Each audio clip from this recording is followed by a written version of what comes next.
La for, hit ya for none. All the time, la for, hit ya for none. For Islam stand for peace.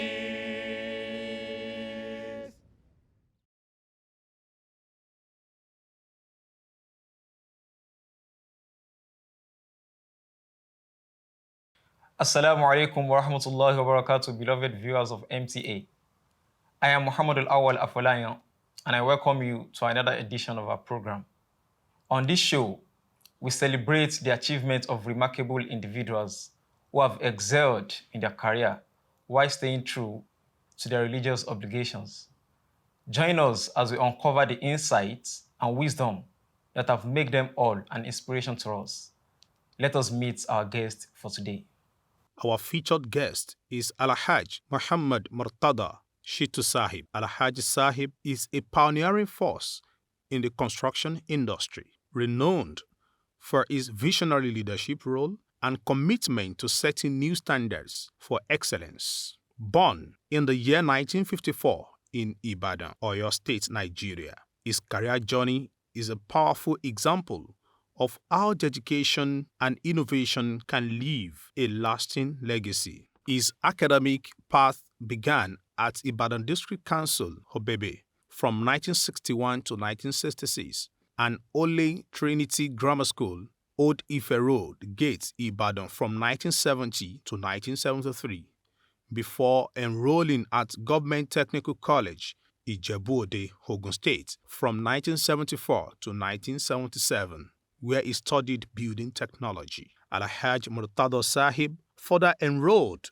with the City and Guide Institute, London, where he passed out with distinction. This strong educational background has been instrumental in shaping his approach to construction, enabling him to lead with both expertise and insights.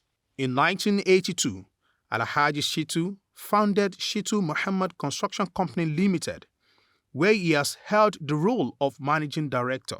Under his leadership, the company has successfully completed several landmark projects, including the construction of Caleb College Complex at CMD Road, Tollgate, Lagos State, the construction of the Murtada Muhammad International Staff's Clinic at Ikeja, Lagos, and the construction of duplex and flat units at Crown Royalty Estate, Lekki, Lagos State. These projects stand as testaments to his ability to turn vision into reality, showcasing his dedication to quality and precision. Alhaji Shittu's work is not just about building structures, it is about crafting lasting legacies. His unwavering commitment to timely project completion and ensuring quality delivery has earned him deep respect within the industry, and his story continues to inspire those who aspire to blend professional success with meaningful impacts. Welcome back. And if you are just joining us, this is Inspirational Africans. Alhaj Sahib, Assalamu alaikum wa rahmatullahi wa barakatuh. Wa alaikum assalam wa rahmatullahi wa barakatuhu. Our viewers would like to know more about you, talking about your background, your education, and your profession. I am Muhammad Murtada Shittu by name. I started my educational program since my primary school, and it was a rural area those days. Finished my primary school. I could not furthermore to secondary school because of the position of my parents. They could not make much money to send me to secondary school. So I need to struggle by myself. So we'll be looking for job to learn. So I learned various jobs before I can gather some money. It takes me some years now to achieve class 4 certificate, not even, it was done like a special program. It was then I I took the form for technical school. I decided by myself, not by my parents. Because since I've finished my primary school, my father had told me this is the limit, you can go. So I have to struggle to make sure that this education, I must have it. So I need to, from various job to another job, being a apprentice to driving, washing, car wash in the stations. And after then I get back to cloth selling at Gbagi those days. So I gathered some money. So I make sure, because I have asked what it takes to finish their technical line. They told me it will take around 112 pounds, 112 naira, 35,000 per term, and they feed me. So I make sure I have got enough money to do that. And I make sure that I've got enough cloth to wear for that 3 years. So I got the form, then I entered through the private certificate I got. Yeah, but I'm a bit curious. What informed the decision to choose your current career path? Like, why did you choose to go to technical school? There are other fields that you might have gone to. I will have even stayed in trading line because I'm from the trading line selling clothes, then moved down to technical school. I just think within myself that it's better you are educated so that you can be aligned with systems of the society. So they don't have money to just start real educational distance. They told me that if you want to learn work, you say, together with the handwork, you can make that education. So that was why I decided that I will go to the technical and building area, technical, because there are various technical schools, technical college then. So I took that decision of area of building. And is that what you still do to today? By the grace of God, that was what I did. Like a lot of people, what do you think are the factors that contributed to your success? A lot of people have chosen the same career, but they are nowhere to be found today. What will you say contributed to your? It's good. That question is very relevant because you have to decide and decide well. I will say a very good decision, seriousness, that will make you to achieve that success. So when I got there to learn, I learn well. I am serious. I don't go out to party, whatever. So I learned well, and I'm serious, thinking that I must know this thing very well. Because from the beginning, I did not think of working under somebody. But I know I will work outside. But even government area, I ruled it out when I was learning. That I wouldn't want to go to, because I've had the experience of the ministry employees, that they are just there, they don't learn more. And in technical school, they really taught us well. They taught you practical and theory. So we can say that it is your dedication and seriousness Dedication and seriousness, yeah. So like other career journey too, there are challenges. So did you also face challenges when you are pursuing your career? Yeah, there are a lot of challenges. So because when we were in the school, our school was named Ijebu, the trading center. Then we now ask them, what do you mean by it? What are we selling? By calling our school trading center, trade center. So when we were in third year, so we want to change the name. That should be Government Technical College and not Trade Center. So we force it. They don't want to listen. We boycott the school. So the students, there was a little riot that even at the end they penalized a lot of people. Some were penalized that they did not finish the course. Some were penalized for about suspension of 3 months. But I escaped it through the power of God, because I was the captain of our department. So I know I will be a forefront of that protest. Eventually, I wasn't queried. I wasn't called for any question. Talking about your professional journey, when you started your professional journey, when you started practicing, can you say there are some obstacles that you also faced along the line? There are a lot of obstacles. When we came out, some of our colleagues were writing ministry, writing everywhere that they want to go to ministry, because then when you came out from Technical College, you are qualified as a supervisor on the site, and you are qualified to have a Volkswagen car.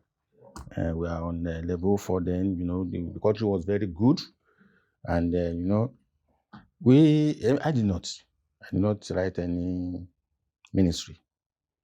Some were taken to prison to teach the prisoners the handwork, and some were employed in the Ministry of Works. I did not. I said, I'm going to company to learn more. So initially, I could not get a construction company. I got a mechanical company, and I took that because it's a company. But while doing that, I was praying. The Imam Mahdi alayhi salam has said, if you are Namadi and thorough one, you must be following the guidance of Imam Mahdi alayhi salam. He said, whatever qualification you have, take whatever that comes to your way first. From there, you will get another one. So I took that, but I was praying that this is mechanical work. And it's not in line with what I did. I said, oh Allah. I did not use more than 6 months there. I got a company, a construction company. Even that construction company was just too big for me, because they were using crane, using this, using that. This crane, if you come out, where will I get money to buy all these crane? I want the beginning. I want how they start in raw, how they dig foundation and just put it just from start, so that will not involve just big equipment. So I was praying. So I got another one. I got another company. So that company was given army barrack to build. It was around 117 units. So I was employed. I was given there. So our colleagues that they employed then was about 9, which I was one of them. They divided those houses for us. I was given 11 out of that 117. So the rest shared the rest. But in my own 11, the commandants of the house of the commandant of that barrack was one of the parts of what I was given. So fantastic. So I was supervising it, but then I was supervising it with all enthusiasm. Enthusiasm in the sense that I did not see myself as a supervisor. I was working with the workers. I was driving our dumper, because our company provides the dumping machine to give the contractors that came to take the job. So I was there. I was working. I did not know that that contractor was watching me. That the contractor of one of the contractors that took my side of my own share, one of those buildings. So it was that time he told me, I love the way you handle project. I love the way you handle project. Can you follow me to Lagos? So the journey was like that. I was afraid of coming to Lagos.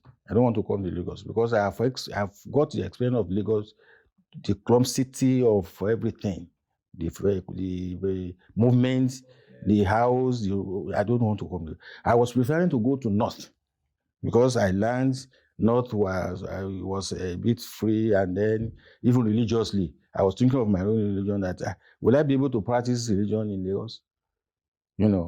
At the long run, God directed me. I was praying that I should follow that man to Lagos.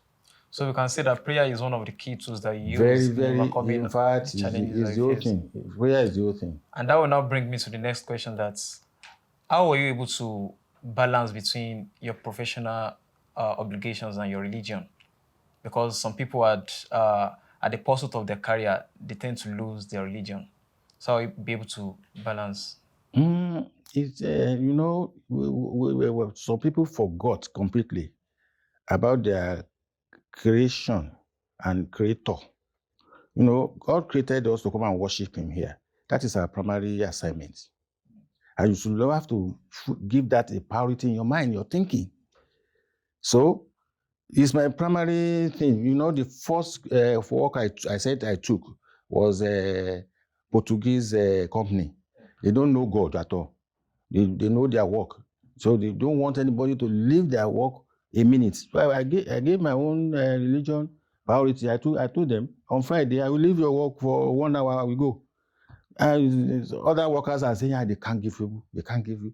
But since the man in charge of me saw that I am serious, because I used to pray in the yard. He saw me praying. So when it was on Friday, I said, I'm going to Friday, and it will take me 30 minutes journey to go, and to come back will take me about 1 year and 1 hour. He gave me a chance, because God works with you when you are serious. It is God that allows you to perform. You cannot perform, but He needs you to think. From your thinking, He will help you. So I gave religion priority. Viewers at home, if you are just joining, this is Inspirational Africans. And it has been an insightful conversation with Alhaj Muhammad Murtada Shittu Sahib. He has made us realize that in our career journey, prayer is very essential, as it is a very strong tool that he used to overcome the obstacles that he faced in his career pursuits. And also, being serious with one religious obligation will take one a long journey. Al-Hajj Sahib, what can you say is a landmark achievement that you've made in your career so far? A lot, because the good thing is that you are given a project and you are able to finish. I can boldly say that there's no project I started I will not finish. So I have a lot of projects with individuals, and some are even also corporate jobs. But when we start, we finish. That is my target. Money comes in later, because if you are dealing with somebody Islamically, when you use the Islamic doctrine to monitor, to drive you in your affairs, you will not have problem, because Islam regards money, of course, but it positions it to a very far position in its arrangements. I mean, first of all, Islam puts trust first, the faith in God first. So by that time, when you have the faith in God, you know Allah that you trust will never fail you. So you can say money is not the most important thing. It's not the impact. Yes, the impact. When you agree with somebody, that somebody needs to finish his job. So you don't put your complaints to discourage him, your own complaints. So I don't do that. I make sure I finish the job. Even at times, my money will remain, even if the job has finished, but it will now settle. Some, if we complete giving the balance, some may not. But I have my faith in that God, that even those ones that did not even finish the balance, Allah will provide from another way. And that He has been doing that. So can you cite some key projects that you've handled? There are a lot of individual projects I have said. We work for one popular laundry person, washerman. He has his project at VI. Another one at Lekki for Odoni and Sons. Those are just duplexes construction. Then the one at Apapa, that is also for Odoni. That is office blocks. That's about 4 floors. We have various projects like that. We have another one along Western Avenue here for Clear Line Insurance. HMO. HMO, yeah, HMO. So it's also a very big project. Wow, that's fantastic. Alhaji, you agree with me that being an Ahmadi is very tasking and we have a lot of activities that we need to attend as an Ahmadi. So how are you able to balance between your career obligations and your activities in the Jamaat? Yeah, it's wonderful because even my clients, none of my clients that do not know me and I'm an Ahmadi or a very serious Muslim. If I don't tell you I'm an Ahmadi, but you know me as a very serious Muslim, my appearance will show, will tell you, my activities will tell you, my seriousness in that, handling your job will tell you that, no, this is a serious Muslim. So there was a proverb in Yoruba that I will interpret to English that he who leaves his own affairs and attend to another person's affairs, God will take care of his own affairs. Wow. That is for another person's affairs. Then if you leave your own affairs to go for God's affairs, you can imagine how fast your affairs will also be. So I believe in that and it has been happening. So I give no call at all that within the Jamaat that I will not answer. And it has never disturbed my work. That's very interesting. And what will you say is your source of inspiration? Because if you do good deeds, there are things that aspire people to do good deed, and same thing for bad deeds too. So what will you say inspire you to do good deed and do more? What inspires me is there are a lot of elders in the Jamaat that you can observe and determine that you want to be like this. When I joined the Jamaat as far back as 1973, I was very serious because I've gone a lot of experiences before seeing the type of Islamic practice of the Jamaat. So when I now joined, so I took it the way I was told, that all seriousness would be put to it, and you should not vary your trust. Your trust should be directly to God and not to anybody. So I have been doing that, and I've never regretted it. And when I was convinced that Imam Mahdi was the true Imam Mahdi that many religious organizations were expecting, I am convinced, or whatever now I read about him, so I put it to practice. Then my positional this thing, and then the caliphates. Before I even registered my company, I told the fourth caliph. So he prayed for me. It was 3 things I told him I want to do. I said I want to marry. I said I want to establish a company. And I said I want to learn Arabic. He prayed for the 3.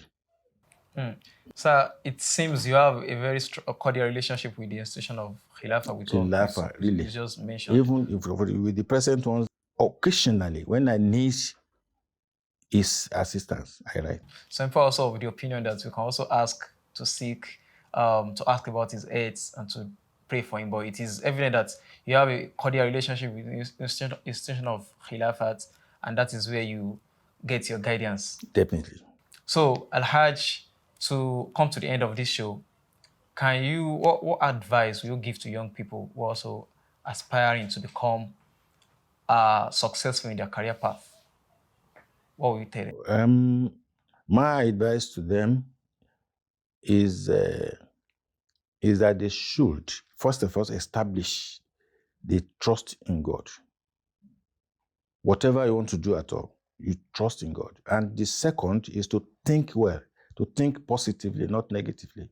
Don't think you can be disappointed. Don't think you may not be rise. Don't think you may not achieve. Think positive, even if you are seeing negative appearance, but make sure that God is seeing you, is understanding your thinking, Your thinking is what you become. If you are discouraging yourself from your thinking, you may not become anything. But if you mean that you want to achieve and you achieve, definitely you achieve. So my advice to the young ones is that they should prepare their life with positive thinking. Yeah, I think it is not only the young ones that need to be advised. Parents also need to be advised too on how to nurture Their their children. word. So what advice will you give to parents? I used to just, it's like a song to me all the time. It is God. If the parents want to nurture their words well, prayer is the first, because we are talking of the mind, not of physical something. Not, you have no wisdom to control the mind. But if you pray to God, that God give me the ability to know what to tell, to know how to direct my words, definitely you know. And then you also pray that, oh God, control the mind of my words for me, so that they can listen to what I'm telling them. Besides, Shaitan may snatch them from you. So, and that is why we are seeing all these things. People are believing in their power, believing in their knowledge, believing in whatever they do. And then so they have the result. At the end, their children now copy what they are seeing outside. So I pray, I should be grateful to my God, because He accepts my prayer, even on my children. Respected Al-Hajj, thank you for the insight that you've shared and the time that you've spared. We really appreciate it. May Muhammad Murtada continue to be with you. Amen. Beloved viewers, this is the end of our show for today. It has been a very insightful conversation with our guests, and it has been a story full of lessons about perseverance, faith, and determination. I hope we take to practice what we've learned today. If you have comments or feedbacks, you can contact us at africa@mta.tv. africa@mta.tv. Till we meet again, stay inspired and stay tuned. Assalamu alaikum wa rahmatullahi wa barakatuh.